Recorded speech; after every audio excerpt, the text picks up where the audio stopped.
कोनो मर्द का मेहरारू अपना मर्द से फरमाइश करत राती के की दीने अब राती के रहे के दिन हमके ना पता नहीं तो पता लगावा। कोनो मेहरारू अपना पति से फरमाइश करे कि ए जी बड़ा मन करत है एगो चीज लिया कहीं भी का जैती एगो बाजार है बड़ा मन करत हो पिए के बतावत नहीं का बोलस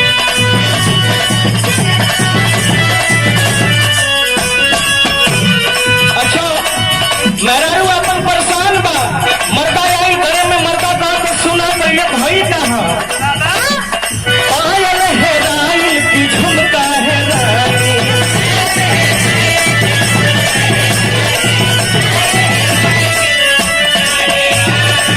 और बोलत ना बाड़ू का परसान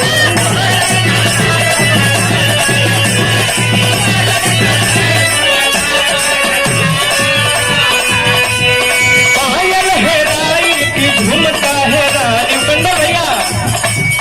बोलत ना बाड़ू बाबा स्थिति कंट्रोल करिए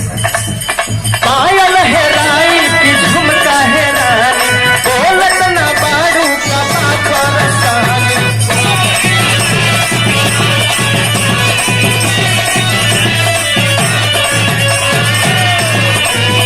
और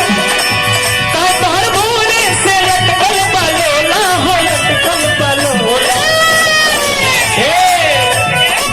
कतर भोरे से लटकल बलोला हो लटकल बलोला तुम्हारा रुआ को राजा जी सुनिए हमारे बाबा कि गर्मी छूटा तो पसंद गर्मी हो होला